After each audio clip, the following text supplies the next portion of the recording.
What's going on, everybody? Happy Monday fun day. My goodness, another week. Here we go.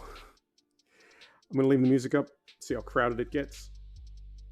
And I think we'll just fade this in like that. There we go. It worked. Beautiful. Move that to the background. Turn that down. All right, here we go. So this is the Zibo 737. We're at gate D14 at De Gaulle. We're headed to Amsterdam. It's about a 30-minute flight. I think the prep and getting everything ready is going to take as long as the flight itself. It's going to be about 30 minutes till we get in the air, and then about a 30-minute flight. But I've got a flight plan and OFP generated through SimBrief. Let's hop right in here and get to it. And I think sometimes you can see my cursor and sometimes you can't. And the reason that is important is, as we're doing things in the cockpit, if you can't see the cursor, I don't know that you're really going to be able to see some of these small switches. So right now we're going to turn the power on, right like that. And I don't know if you even saw the cursor when it did that. Let's hop down here to the pedestal and turn this off momentarily. There we go. Back here, and we'll move through these things one at a time. All right. So we do have real weather on, but I backed the time off. So it is 3:30 in the afternoon, and that will get us in just about sunset. So we'll be able to see a little bit better. It is in real time. It is evening now in Paris. So we'd be taking off and landing in the dark, and that's no fun. Okay. First things first, let's get our flight plan up. So that is going to be here and here and here. And let's see what we need for fuel and what, pardon me, stand by.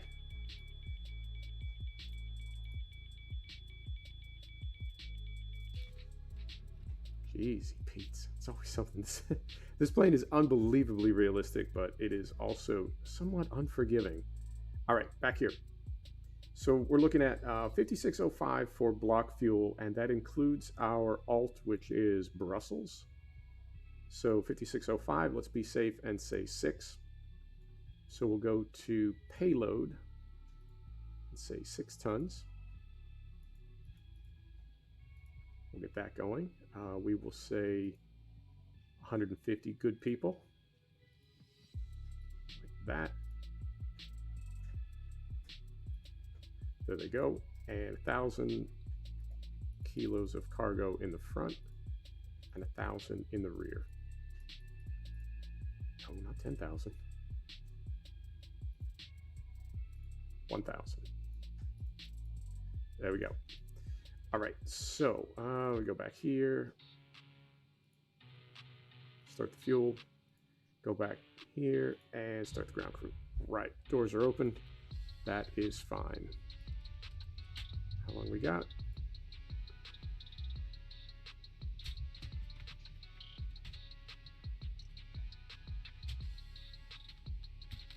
Six minutes, beautiful. All right, so we go to, let's do weather next. ATIS, so we come down here. Turn that back on. 2971 on the altimeter.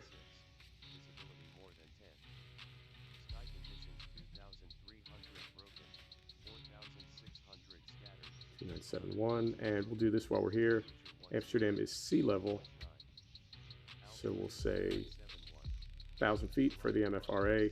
So that's height of the airport plus 1,000. Sea level, so we'll make that 1,000. Beautiful. All right. Now this has us, they're saying departing runway 09 right, 08 right. If we come back here, go back to the OFP. Sir.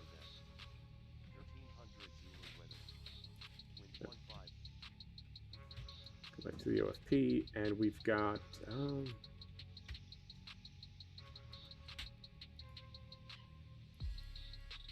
they've got us going out on 27 left. So the wind is, I'm looking at weather on another monitor here. Wind is from the south, yeah, more or less the south.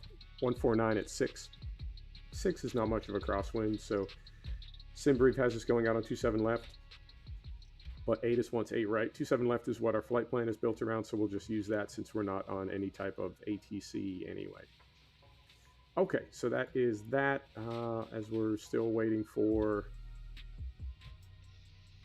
IRS to line up, let's go here and LF Papa Golf right there. We're going out on 27 left, which is 264 magnetic.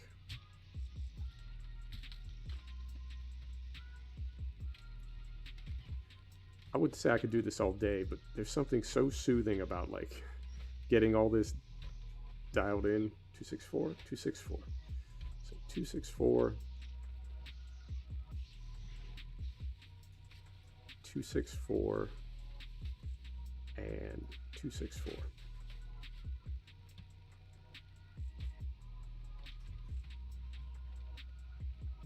All right. Fuel is on board, so we're going to come back here. We're going to stop ground services. And start boarding passengers. All right. Fuel's on board, so we can turn fast seatbelt sign on. And we can also fire up the APU. All right. And while we're doing that, we can even top to bottom here. Probes now. Electric hydraulic now. Exit lights. Yaw damper. And I'm working through this. I mean, it's not, this isn't official to the checklist by any means, but I'm trying to work through it, I don't know, in some kind of order. I typically go just top to bottom. All right.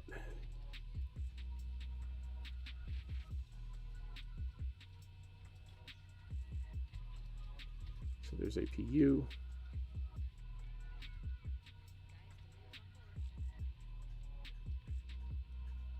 There we go.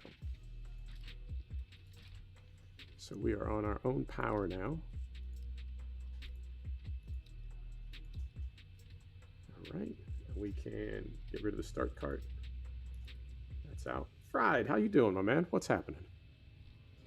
We are, just to confirm, we are off of ground power, and when we look outside, power cart is gone. Yep. All right. Working through our progressions here. How we doing up top? 2 minutes. Let's start on the FMC. So we'll do, let's get this going first. So we'll go here, clear that out. Oh yeah, how was Cyberpunk? What do you think? If you had to write a review, what would you say after going through the main story and main missions? LF Papa Golf. Right in there, we're gate Delta 14. Goes right in there. Left side GPS. Drop that in. All right. And then for route, we're going to be Lima Fox Papa Golf, Echo Hotel, Alpha Mike, 01.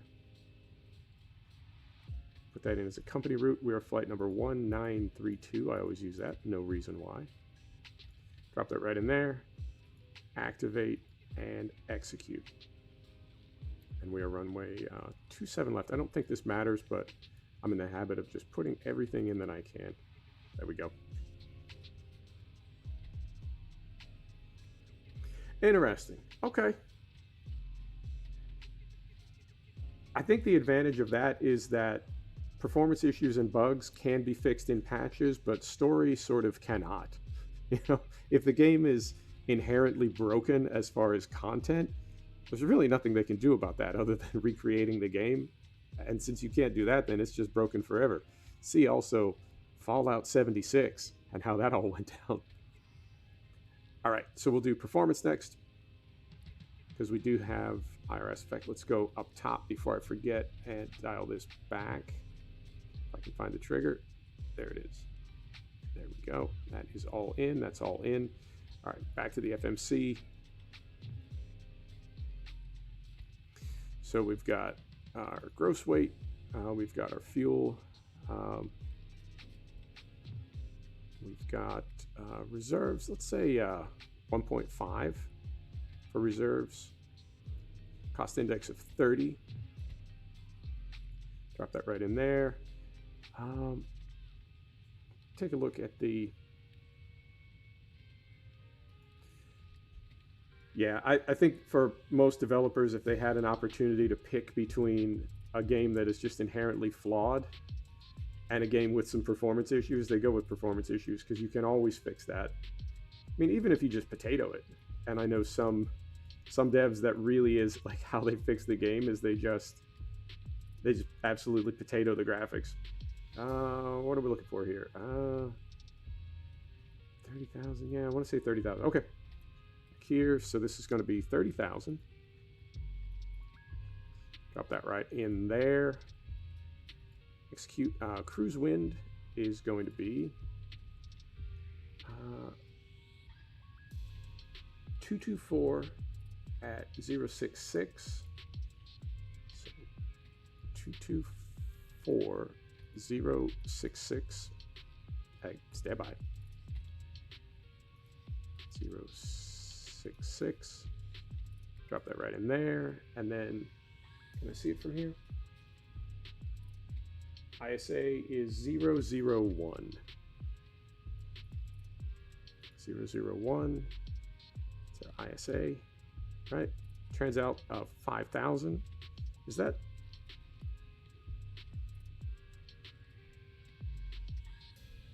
Did they give that to me over here?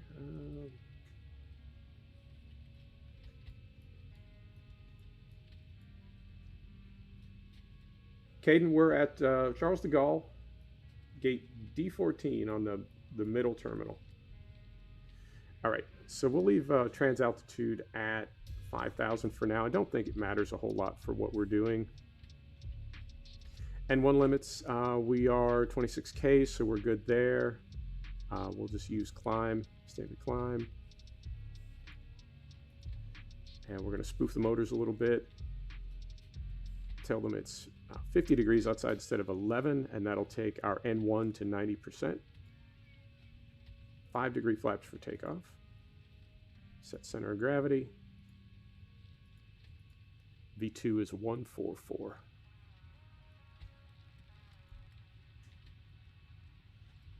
And while we're here, I'm going to set this.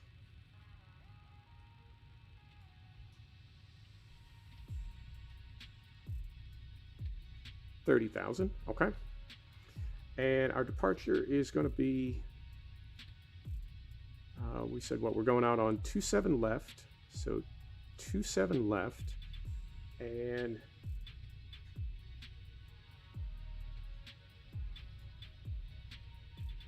let's see, get back up here, and we want the Nermo 2A is our SID. So we want the Nermo 2A, if we can find it, there it is, Nermo 2A. So we'll drop that in, execute, and then our arrival is going to be 18 right, so ILS 18 right via, let me see, the D-Nut 1A. We're in the Zibo mod 737. The most ridiculous aircraft that I have ever flown. It is a 737-800. Good eye. Yeah, the Zibo mod is amazing. I could not be happier than to have found this aircraft. And I cannot believe it's freeware. Oh, this is why you have a sterile cockpit. What was I doing? Our star, D-Nut 1A. So we go back here. And D-Nut 1A via rib 3B. Execute that. And if we go here now, let's step it through and see if we have any. We got a steep descent after Echo Hotel 608. Let's see what we got here. So looks good, good, good. Good, good. Yep, that works. And what's our steep descent look like? What are you talking about here? We're going from 8,000 feet to 5,500 feet in 11 miles. I mean, that's a little steep. I think we'll go with it. And what else do we need? That is good. That's good. That's good. That's good. We need our... where do we put in our alt? Is that back here? We need to put our alt in, and off the top of my head, I cannot remember where we put that in. Got that. There we go.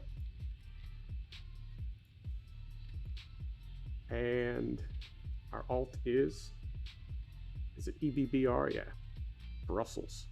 So Echo, Bravo, Bravo, Romeo.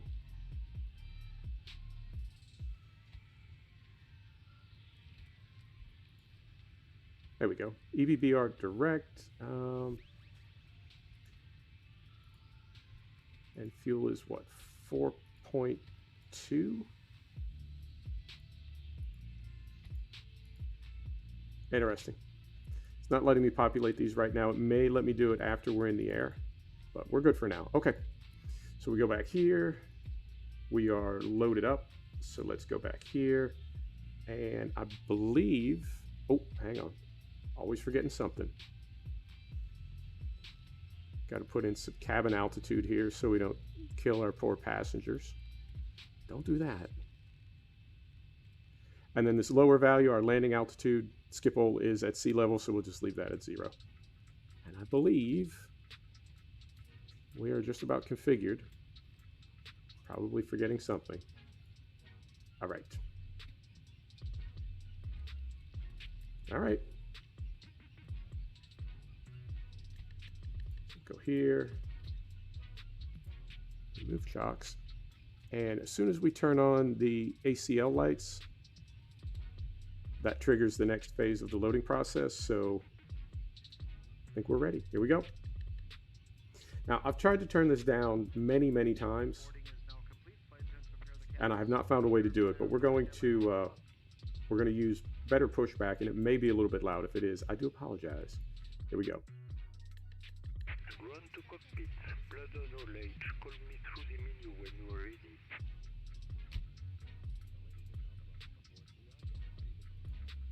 All right. Here we go. Run to cockpit. Tow is driving up.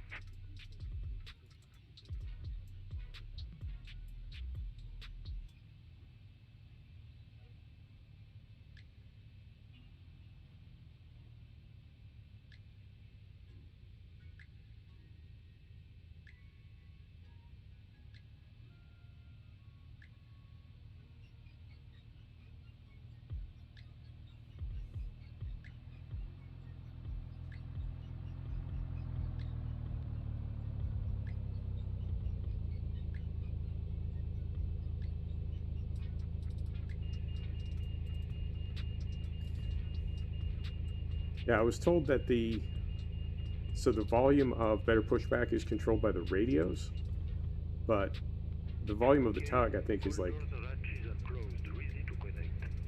I think it's independent, because I've turned down, I mean, I've got the volume of the radios and comms and everything, I've got it turned down so low, and it is just, when that tug pulls up, it's like all you can hear. But so it goes, not the end of the world. While that's going on, yeah, we got to leave this up here, but I will prep this. So we'll go here.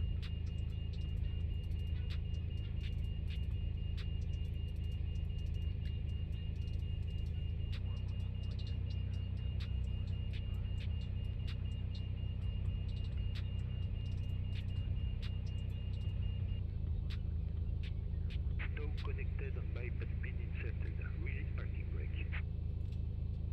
There we go. Starting pushback, and you may start engines. All right, so AC packs off. Starting 2.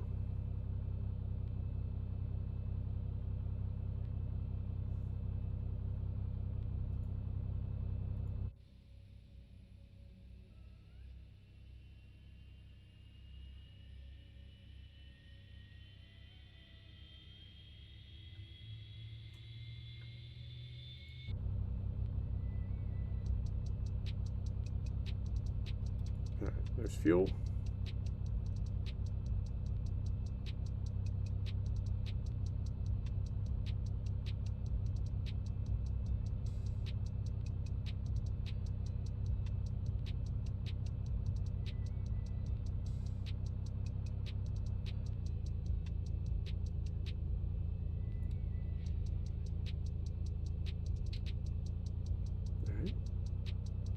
Starting one.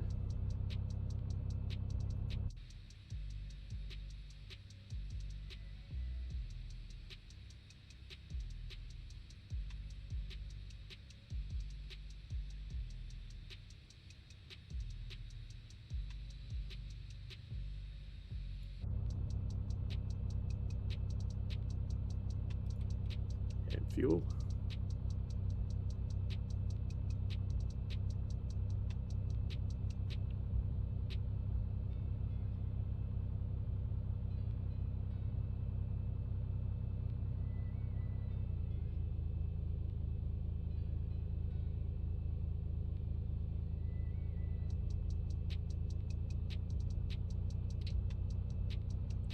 All right. One is up and stable. So we'll switch over to generator power. APU is off. APU bleed off. Operation complete. Set parking brake. AC is back on. There we go. Disconnecting tow. Standby.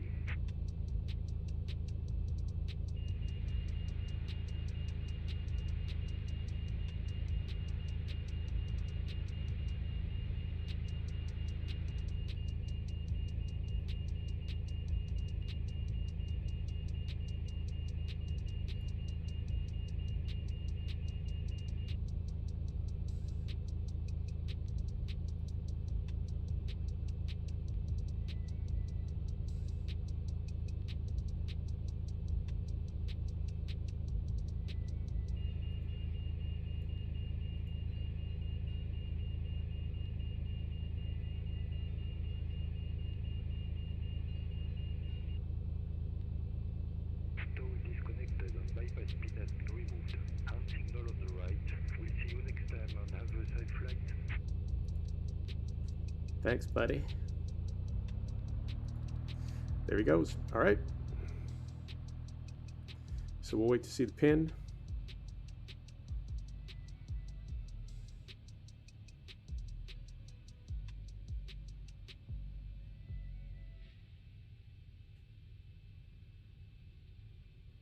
There it is. Beautiful.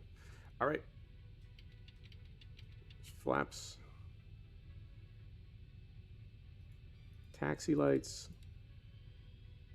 Take one more look up top. Everything's green.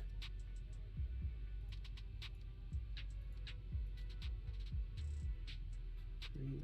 What's the temp? I'm going to do turn anti-ice on now because I know we're going to need it as soon as we get airborne. APU bleed is off. Packs are on. Seatbelt signs. Everything's good there. All right. Here we go.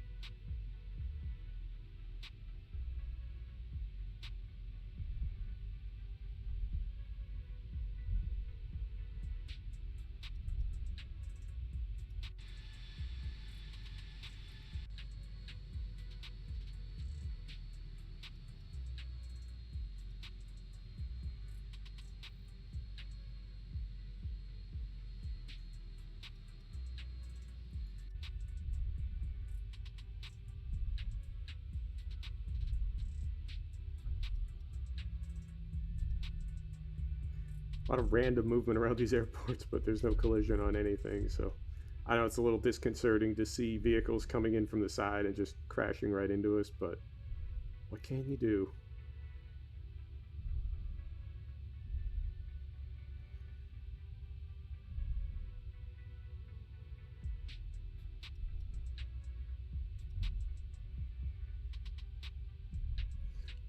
Then we move that up there, get rid of that bar at the bottom. There we go.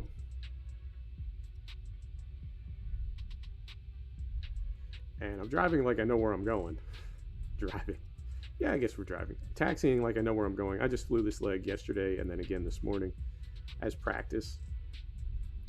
And the mod has updated since the last time we flew it, what, a week ago, 10 days ago? The mod has updated several times.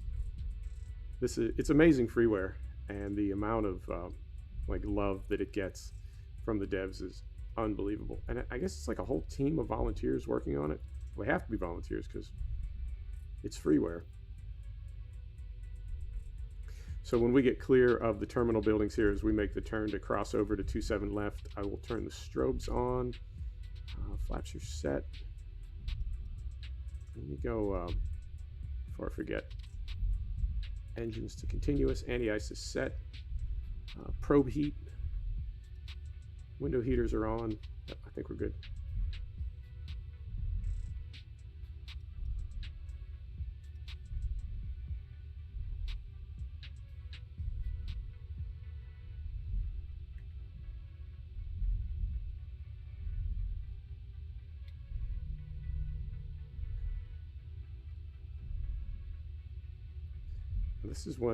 This is what crashed us last time. Nope, it works this time. Beautiful. It's last stream, that was adjusting that instrument lighting was what caused the crash. Or, well, it happened at that exact moment. I wouldn't say that it necessarily caused it, but that's when it happened. Let's go down here. And just that quickly, we start veering sideways. There is a fantastic checklist available for this mod, and I do have X checklist installed, but for some reason I don't use it, and I don't know why. And then of course I'm always asking, like, what have I forgotten? Well, that's what the checklist is for, silly. But I just don't use it. All right, and did we? No, I don't think we did. Yeah, of course we did. Hang on, let me make a U-turn here. We did miss our taxiway.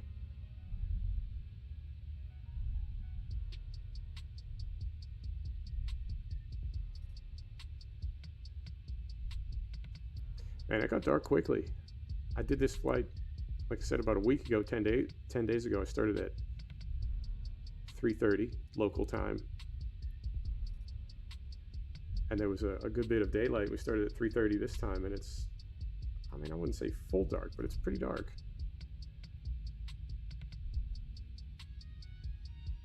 All right, got bright just for a second.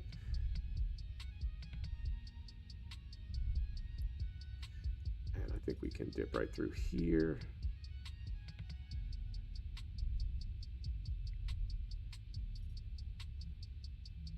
I think this is the hardest part for me, is finding the actual runway. And some of these big airports, like we started this trip in Nice. Nice is no problem, but De Gaulle is like, I don't know, man. It's super, super tricky finding your way around these airports.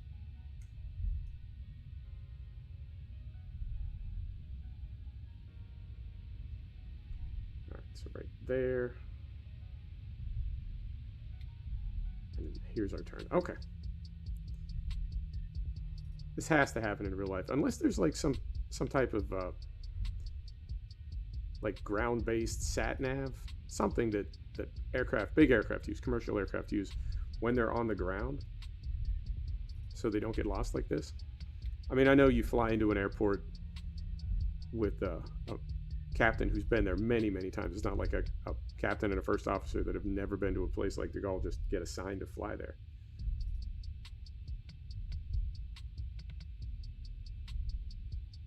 And also, our frame rate will pick up significantly once we get clear of De Gaulle. This is a massive airport.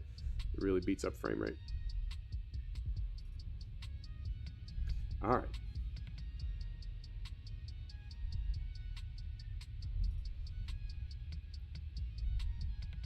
Fried, I did. I ended up going to South America. I'm in Park Fernando right now, and I didn't really mean to. But I had a hallway at one of my lodges, and I thought, you know, it would look great in here. So now I've harvested every animal in Park Fernando. Got killed by a water buffalo, but I still need. I've got a lot of spaces on my wall that I look at, and I think, oh, you know what would go great right there? A mule deer. So it's super addictive in that way. I think the lodges, I don't know if the developers planned it that way, but to me, the lodges are what make it not the most addictive. I don't want to overstate it, but wanting to fill a lodge, like now that you have a place to lay all your trophies out and like sort of gaze at them, I think it really lends itself. It's like gear sets in an RPG game.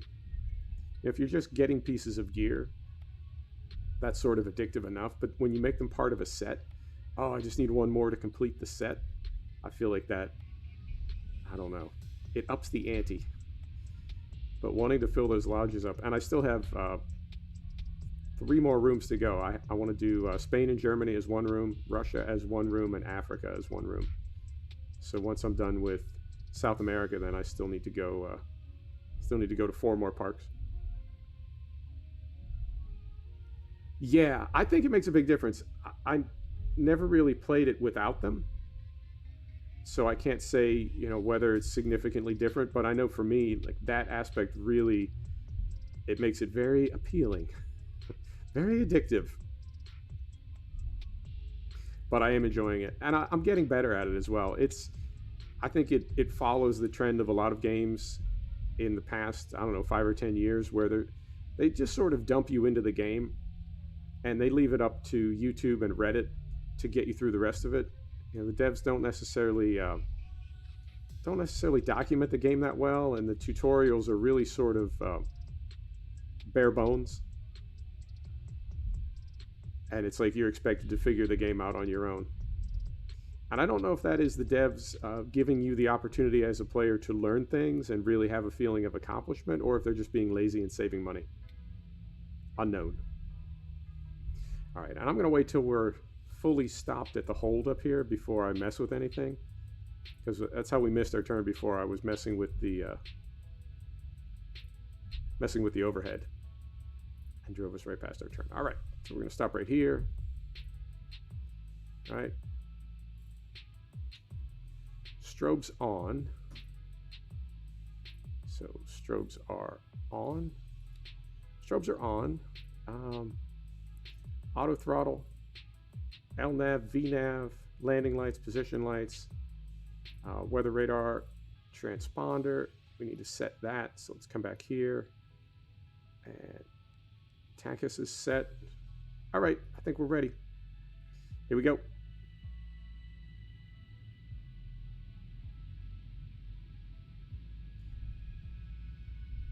I'd say either Silver Ridge, which is Colorado, or Yukon, which is Alaska. I think those are my favorites so far. Approaching 27. I like the animals, and I like the terrain. And also, I think the newer the map is, the better it looks. You know, which is true of any developer. The more they do something, the better they get at it, and the better it looks. But I think the most recent maps are the better looking ones. Okay. One final look-see here. Flaps are set, auto throttle, N1, everything is set. Okay, so we're going to reset fuel flow. We're going to start the clock. And here we go. Takeoff power. Oh. I don't know what it is about this game, but it is so nerve-wracking to play it on live stream.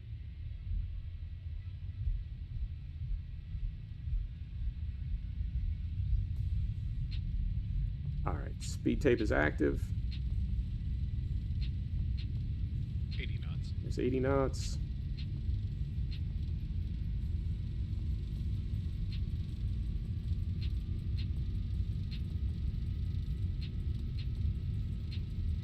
V1, rotate.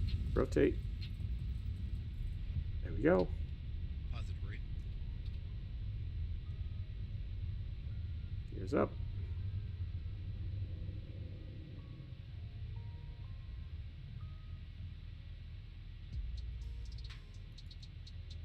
All right. 400.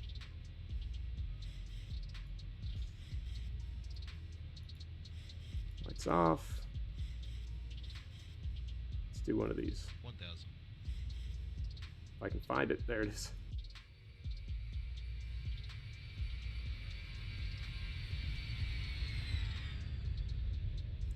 Hell yeah. Love this game.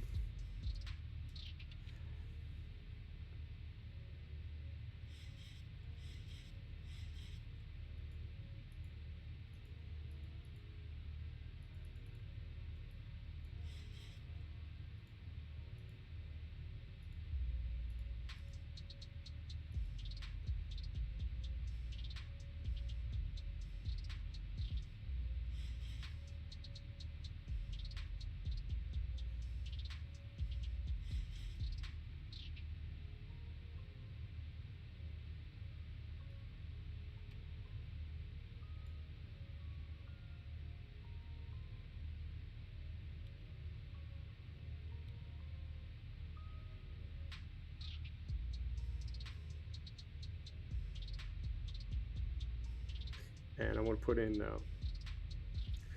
ATIS for skip hold before we get too far. So we want to go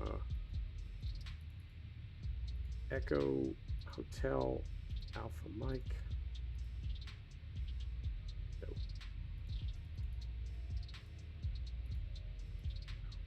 Mike. There we go. ATIS is 132.980. 132.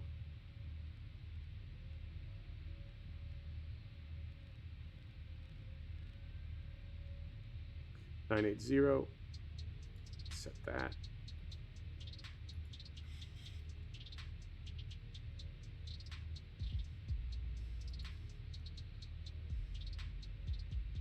Beautiful.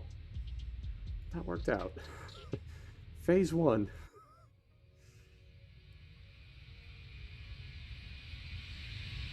And look at that crosswind blowing us sideways. Love it. You know, a lot of trial and error is what I've done. My father's a pilot, so I sort of grew up with a lot of the terminology, but essentially I just make mistakes over and over. Now, the only flaw that I can spot in that plan is because I always start from the beginning. I feel like the early phases of the flight are the parts that I end up practicing the most. I do those things over and over and over, and I've practiced a lot of takeoffs, but not necessarily quite as many landings. You know what I mean?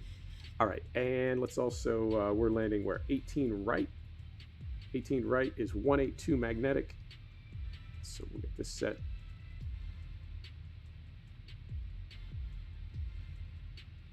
.182.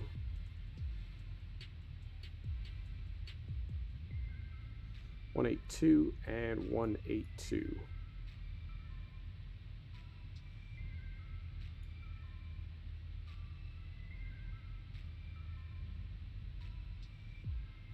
Beautiful.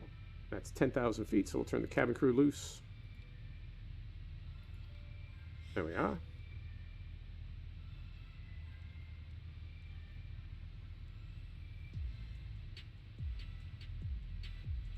Oh, no worries. Yeah, it's kind of a different kind of buzz for sure. We'll go right there. Yeah, right about there.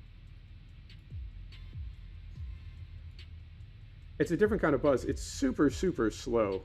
I think that's the, I mean, and you can definitely, if you want to, you can start like on the runway. You can start, you know, wherever you want. Engines running, cold start, ATC, no ATC. You can sort of play it however you want, but I want like maximum realism. Essentially, I want like everything that a pilot would have to do without being an actual pilot. I mean, if I could be a pilot, I think I would be. But the next best thing, I want the as close as I can get to everything that a pilot has to do. And is everything? Just want to confirm here. 18 right is 110.10. We are 110.110. Okay, so those are correct. And we are also 182. 182, 182, 182. Yep, everything's good.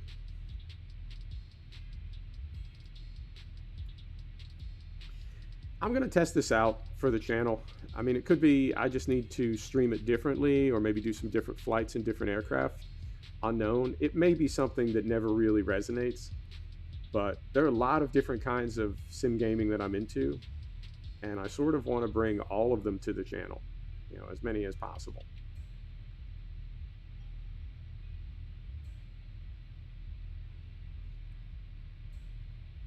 You want to be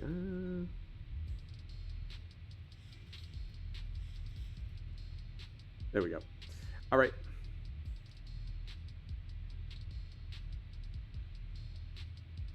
Yeah, as many as possible, and racing as well.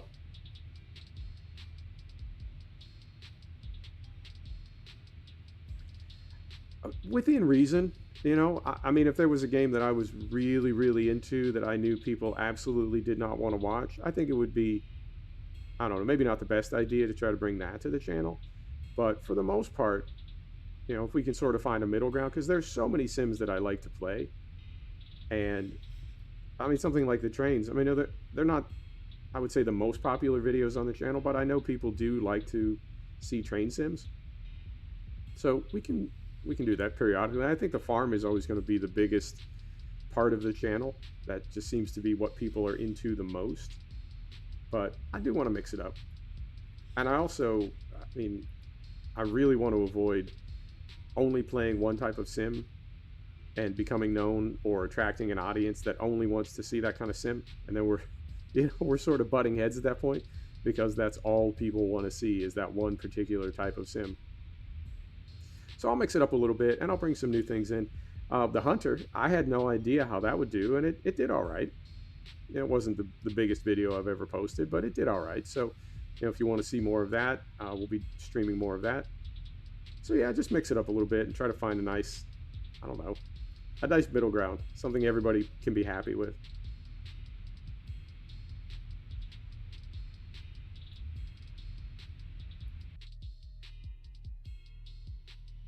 Thought about doing a little combat sim, thought about doing some DCS, but the problem is I'm really, really bad at it. DCS strikes me as the kind of game that it takes a long, long time to get good at. You know, like years and years and years.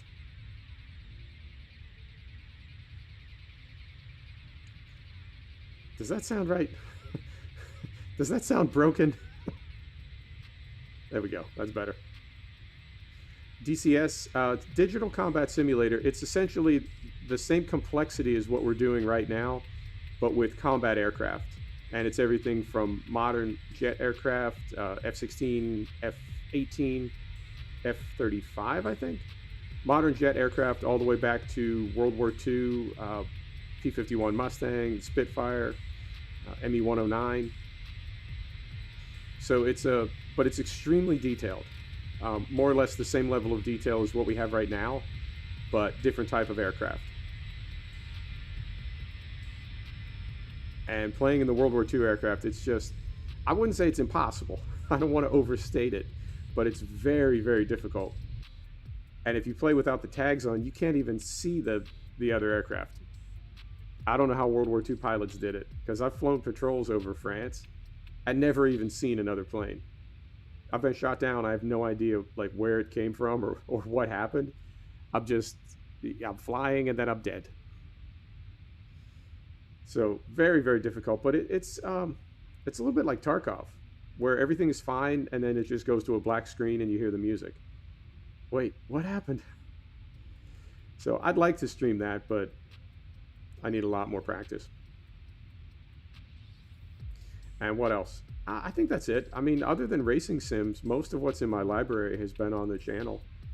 So farm, obviously, the trucks, trains, flight, the Hunter now. I'm trying to think what else. I think we've streamed, well, we haven't streamed, but I think we've done motorcycle videos a couple times. I think I've done a couple races. So we'll see how MXGP 20 goes on Thursday. That might work, it might not. I don't know. I mean, I love racing, but even I understand that racing can get a little bit monotonous now and then. And I think the way to avoid that for a streamer is to, I won't say the name, but I saw a famous race sim streamer. You'd know the name. I went on their channel and they were like racing around Indy in a Fiat 500, right? Just kind of meme stuff. And there were thousands of people watching. Good for them, man. I don't begrudge them that success. And if that's how they want to stream, that's cool. But I feel like that sort of memery is really maybe the only way to get a big audience for a race sim. Because even iRacing, I mean, there are a couple YouTube channels that broadcast iRacing, and the biggest, most important races of the year have a couple hundred people watching.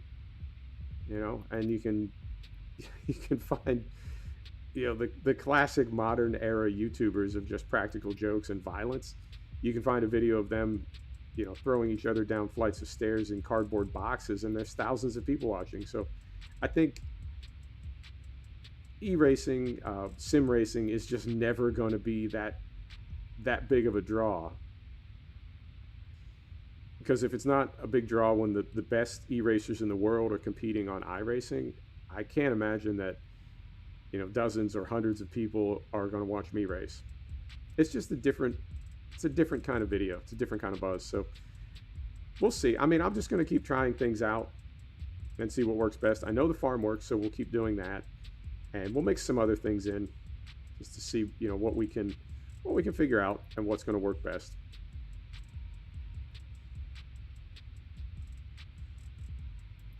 I think the Hunter, oddly enough, I think the Hunter may be a good fit for the channel, and I never would have thought that.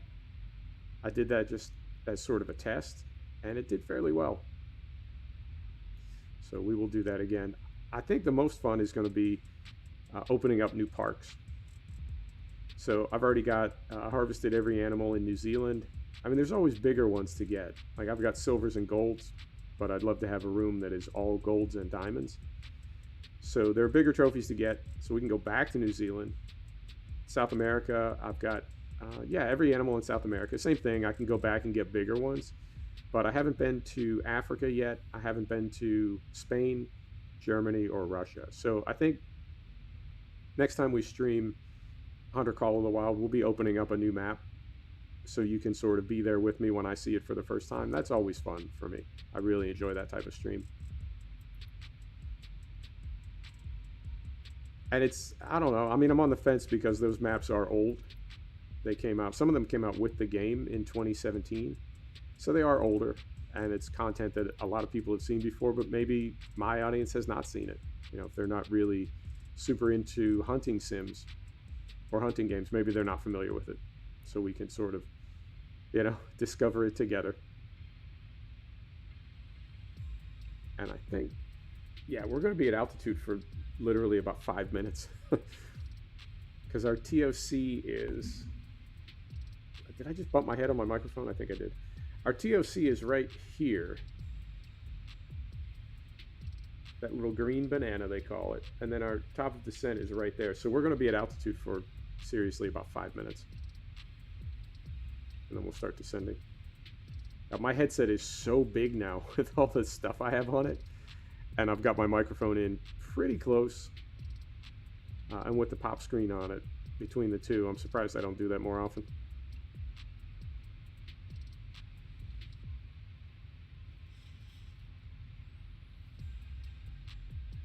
All right, so there is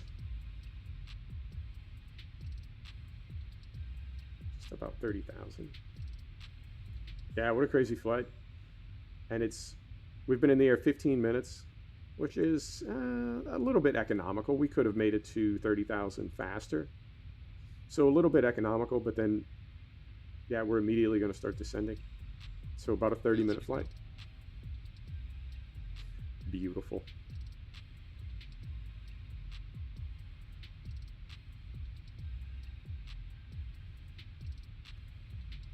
So we'll go here.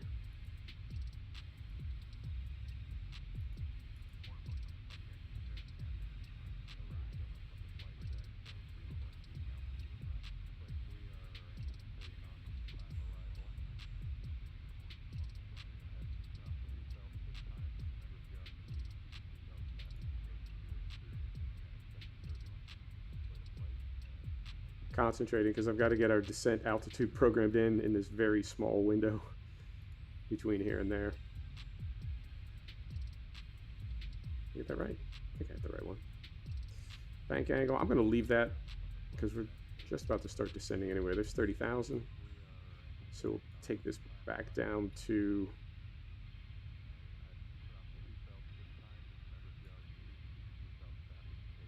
1,000.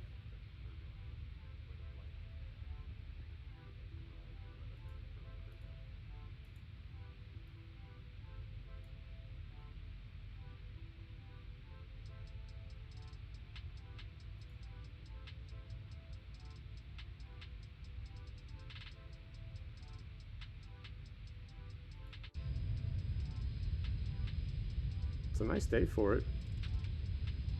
Beautiful sunny day in Holland.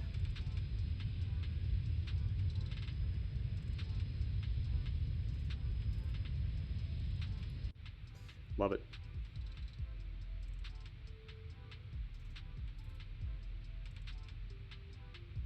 All right, and just like that, get ready to descend. There, and come back here.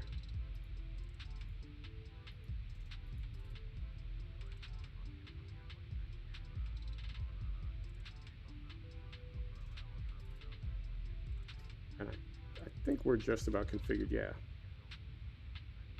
Nav is set. Nav radios are set.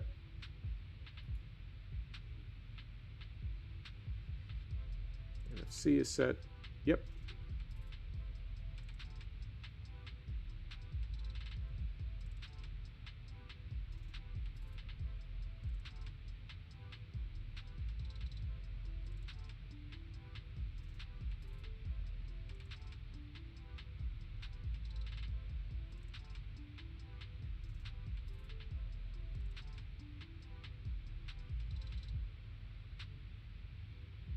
There we go. There's TOD, and we're starting our descent.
I want to, Fried, if possible, at least for maybe 60 days. What I'd like to do is push out to both platforms simultaneously.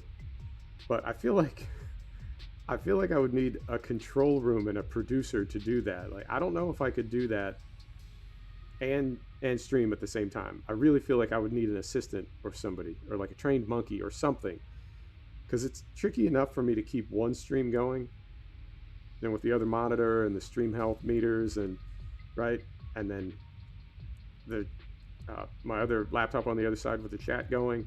It's just, I'm not complaining or anything. I'm not like a martyr. I don't mean it like that. It's just there's a lot to do, and that's only one stream. So I really don't know if I could do two at once. But I think that would be the ideal fix, is to just stream out on both platforms until, I don't know, till everybody knew, and then make the announcement that, you know, after this date, everything's going to be exclusively on Twitch. I don't know. I mean, there are a lot of things to like about YouTube. And I don't know. I mean, maybe the best thing is to stay on YouTube rather than mixing it up. I don't know. I mean, I've heard people say Twitch is a lot more streamer friendly, and I mean, that's what the platform is built for. Whereas YouTube is, well, like all things Google, it's really just a data collection service. It's really just a tool to harvest everyone's information, and the way that they do that is by getting getting idiots like me to create all this content for free, and then using it as bait to get people to watch it so they can collect all your data. And I mean, I know Twitch is Amazon. Hey, Jaden. I know Twitch is Amazon, and Amazon is, you know, not that much better as a company than Google, but I feel like Twitch is, it's a different business model. I mean, I know there's more ads, but I feel like Twitch, from its inception, was not designed to be a platform just to collect people's data in the same way that YouTube was.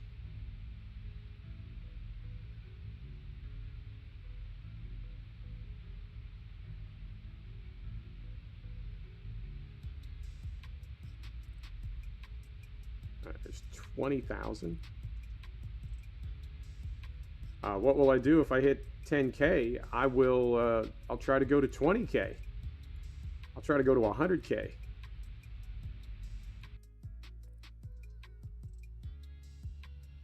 And that crosswind is rough.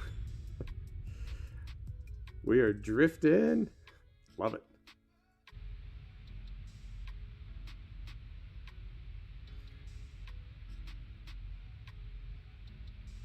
Man, I'm so afraid to like mess with the cockpit lights. Because that's how we lost the stream last time. It was a Vulcan crash, and it took XSplit with it. I'm surprised it didn't BSOD and take everything with it. But it took XSplit with it and killed the stream. I mean, I would have, oh, look at that. That doesn't happen too often. So all this green stuff down here on the NFD is weather. And the way the weather is set up in X-Plane, or the weather radar, you've really got to have like some decent weather before it'll pop up. It's not like in Microsoft Flight Simulator 20, where it's more of like a cloud detector. It's almost just like a straight visual thing that doesn't really mean anything. In X-Plane, if the weather's bad enough that you can see it on the NFD, it is like a big deal. Like a week ago, maybe 10 days ago, I crashed in X-Plane.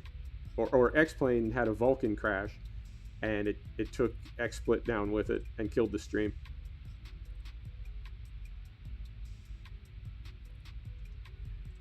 This is perfect weather at perfect time of day. I mean, this is looking at the horizon out in front of us. That's maybe not the best graphical rendering of the real world I've ever seen, but it's a nice time of day to be flying because you get the lights on the ground. That means like I kill 100 adults? No, man, it's just a sim. There's nobody in the plane. Nobody ever dies in video games. That's the great thing about them. I do like flying this time of day because you get the sunset. Where's the sun? Over there somewhere. You get the sunset, and you get the you can still see what's going on above you, but you've also got some lights on the ground. Love it. Let's do one more flyby. I won't be able to do these as we get close because I'll be concentrating. How about it, man?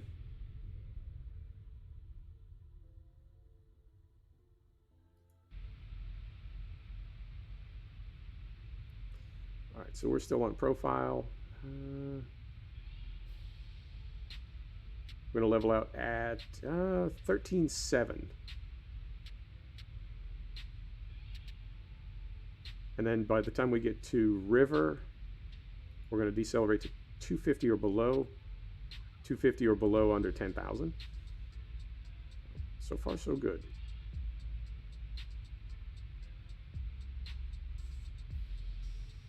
Yeah, this weather over here, I don't think we'll have any like wind shear problems. I hope we don't, because it's a little bit ominous. There's even a little bit of red in there. Ooh. I mean, our airport is way up here, so I think we're okay, but it's got me gripped.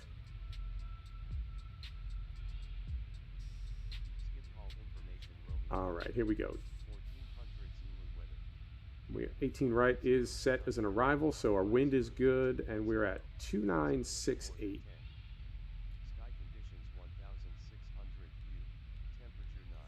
2968.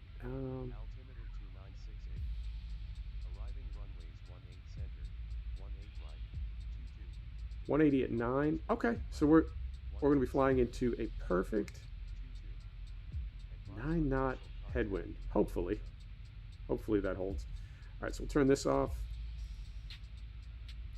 ATIS is off. Altimeter is set.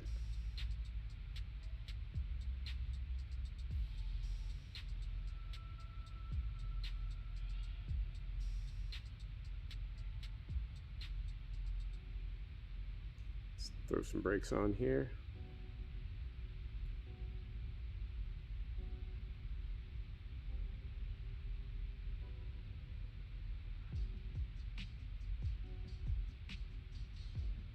And I'm just going to leave those on. We're at a little over 280 knots right now. I'm just going to leave the speed brakes on until we're down under 250. Because we've got about 1,000 feet, a little over 1,000 feet of elevation. Before we cross through 10,000, I'd like to be under 250.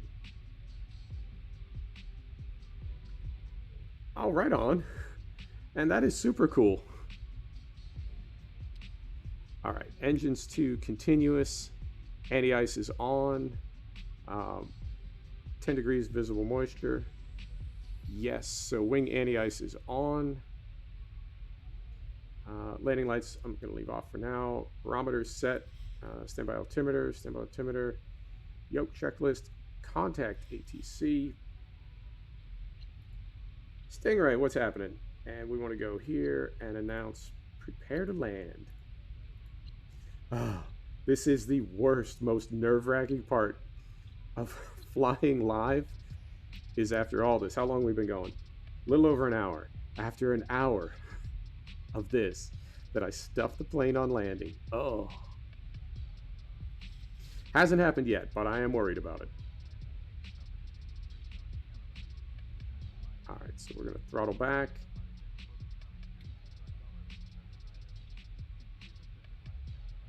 Get down to 240, headed out over the sea. Beautiful. Let's take a look here.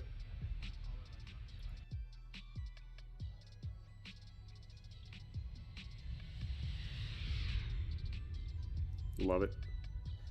Love it. Here we go.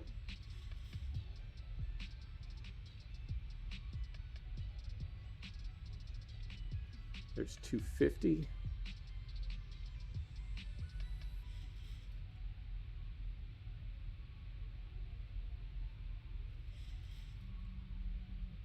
And 240.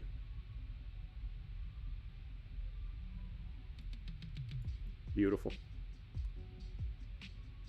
All right, engine's continuous. We'll wait till we turn. We'll turn our lights on. Everything else is green. Everything's good.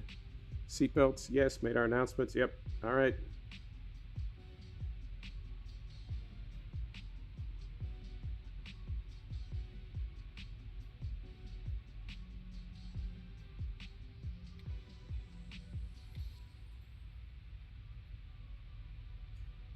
I feel like this weather is like, because the airport is right there. I feel like that weather is going to be sort of passing by the far side of the airport just as we're landing. I don't think it will affect us, but that red in there definitely makes me worry about wind shear conditions, which I guess is modeled into, I'm using active sky for weather, and I guess wind shear is modeled into it. Everything is modeled into it.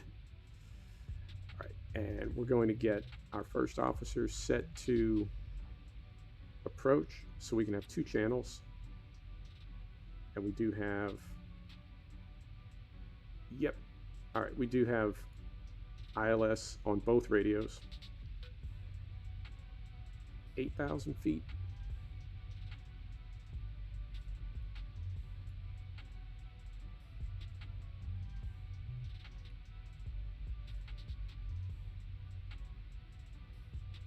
And they're calling for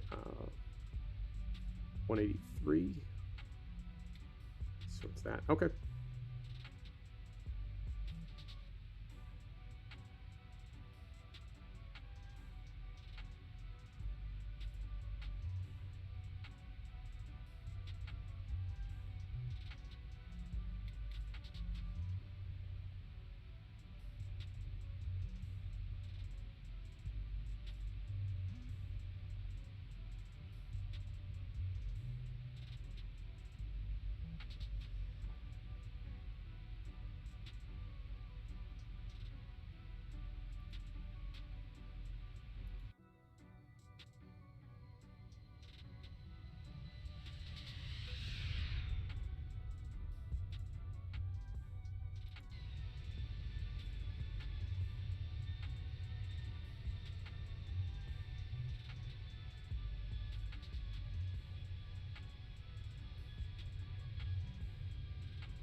Not a bad looking game.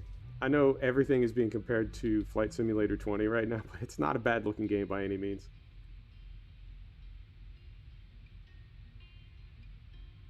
And this is a 4K aircraft, or there's a 4K option for it, and I am running in 4K. I don't know why, because I'm not rendering in 4K. There's the flute song. I love this playlist, but I do not understand how in a 15-hour playlist we always hear the flute song, and there's no way to unlike it. You can like songs in Spotify, but you can't dislike them. So it keeps playing it for me. What was I upset about? Oh, right, it's a 4K aircraft, but I don't have a 4K monitor, and we're not rendering in 4K. I just have a 4K aircraft. So I suspect if we ran the lower res version of this, we'd pick up a few FPS, but we're at mid 40s right now, which is fine for me. I don't like to go below 30, but I don't know.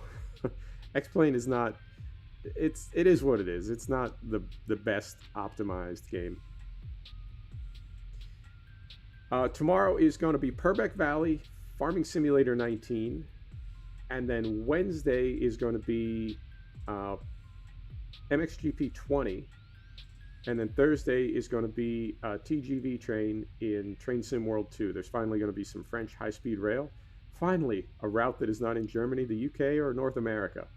So we're going to do that on Thursday. And then Friday will be Purbeck Valley again. So we can do ATS on Saturday or Sunday. We'll do some more ATS. All right, and we are at, we're holding at 5,500 feet till we start making our turn here.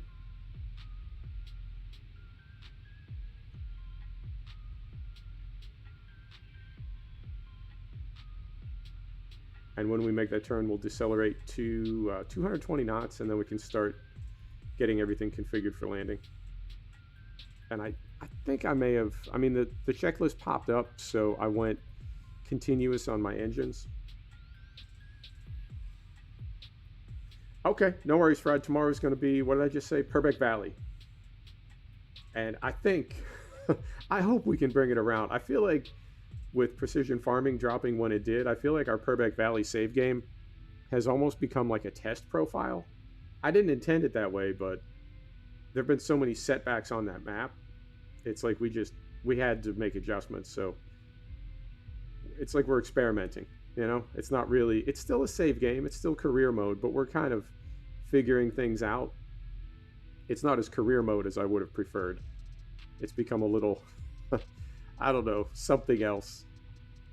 But you know what? That happens. That happens in life. You got to roll with the punches.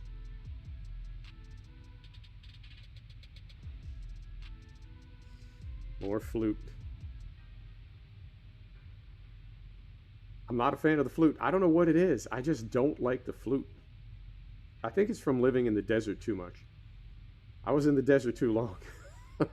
Those that Burning Man crowd, they love the wooden flute. They love that like Peruvian flute. I don't know. I'm over it. If I never hear another Peruvian flute or didgeridoo the rest of my life, that'll be perfect. All right, so we've got 7 miles. We're going to start our deceleration. You know what? We can even start that now. I'm going to go ahead and throw some flaps out here.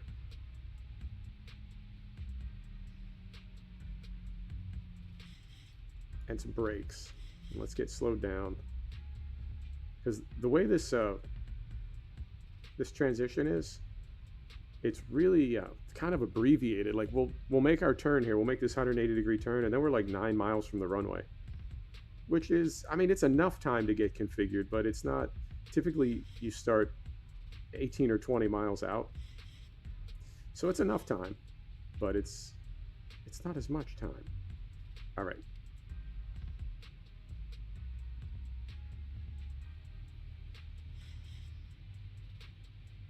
And start descending again. So we make this turn. We better.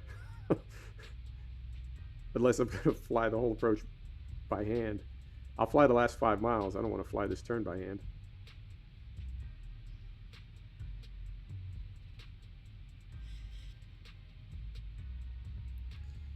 All right, so let's get some lights on here. Oh, and this will be a nice flyby. Here we go.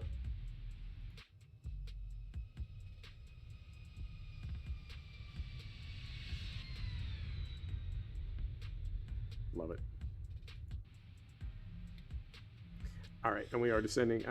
Yeah, 14 miles from the piano keys. That's it's not as far as I'd like. It'll do, but it's not as far as I'd like.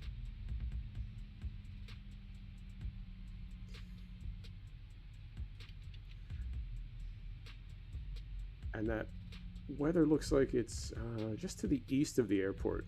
I think we'll be okay, but it's not typical in X-Plane to see that amount of dark green and gold on weather radar. And it's probably 5 miles from the airport.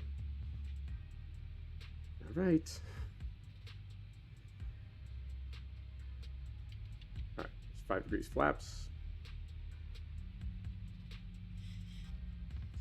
And lights, seatbelts, engines continuous.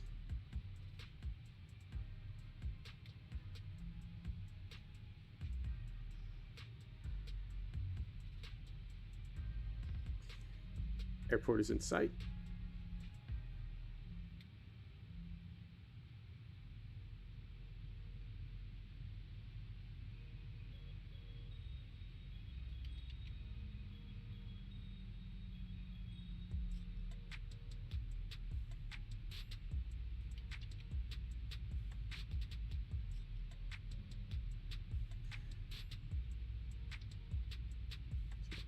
"13 miles.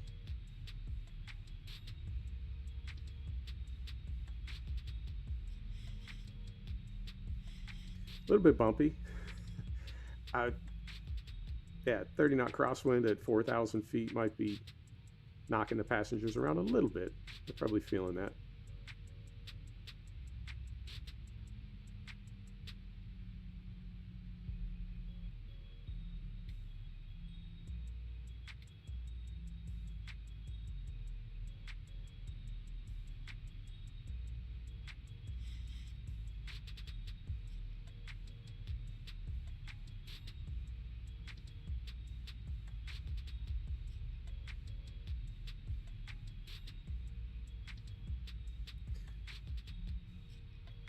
All right, lining up on final.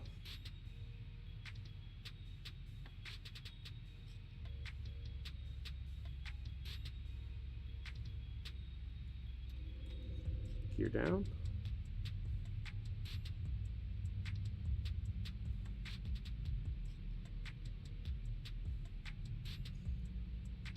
All right. Gears down and locked.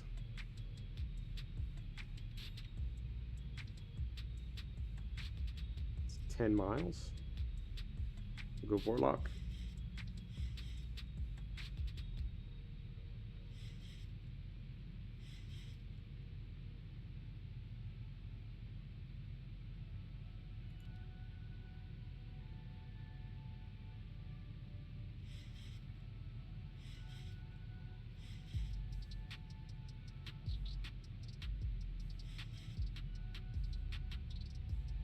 It's 9 miles.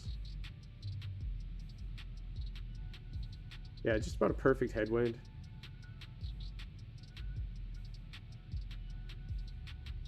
So I'll take it. All right, flaps 30. Here we go. Speed brakes armed. Speed brakes armed. 100. I'm going to come off auto throttle.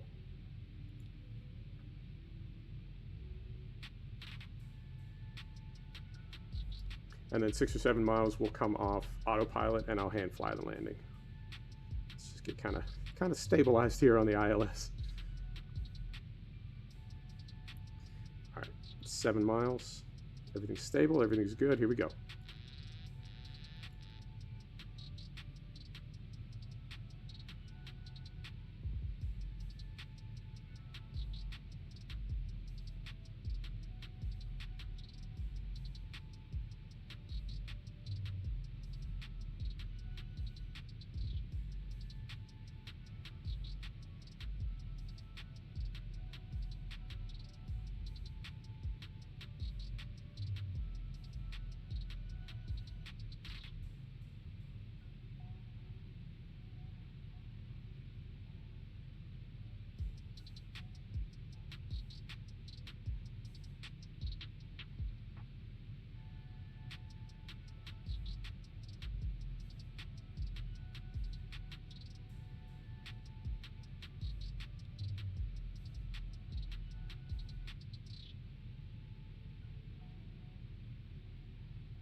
Oh, are you kidding me?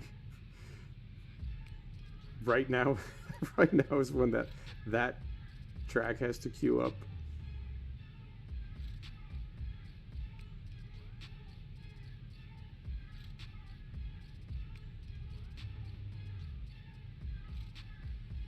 All right, Fried.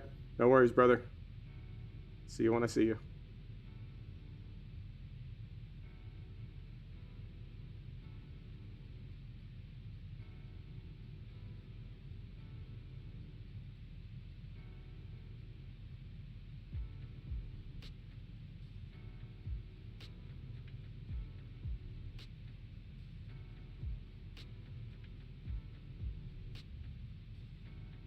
Approaching minimums.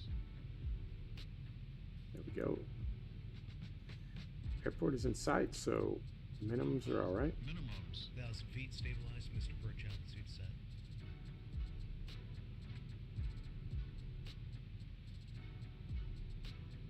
A little bit high, a little bit fast.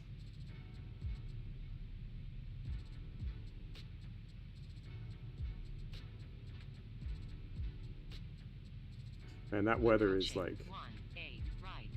right next to the airport. You seen that in the NFD? That is so gnarly. I don't think I've ever seen weather like that before in X-Plane. 500.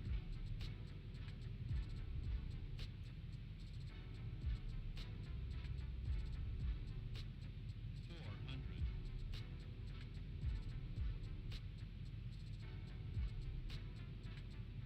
300. 200. Light slow. Light slow. Light slow. Light slow.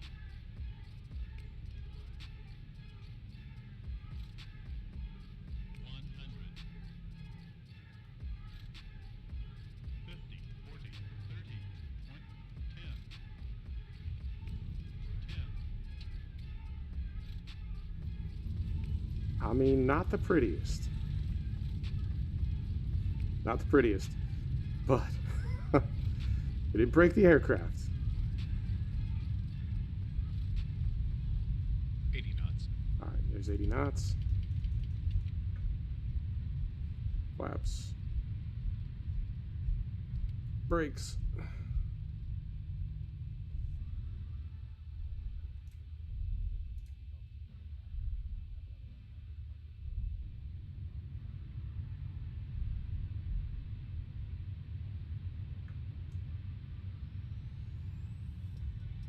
Reverser's off.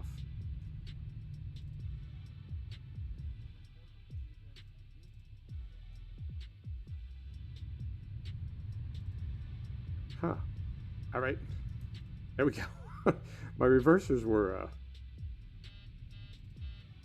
still deployed. All right, let's get off the runway here. Yeah, not perfect.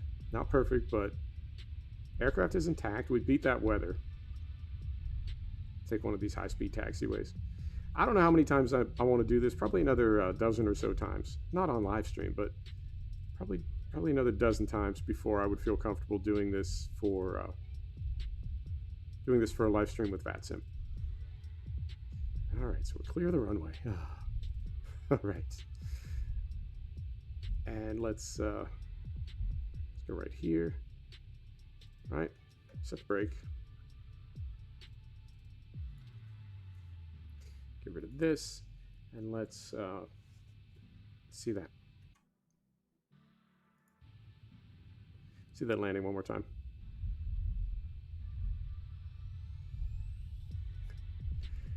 It was all right. We floated a little bit. I think I unbound the key binding from my reversers. We did all right. Didn't break the aircraft. Not on the center stripe, but pretty close to the piano keys. So we go here and here. All right, here we go.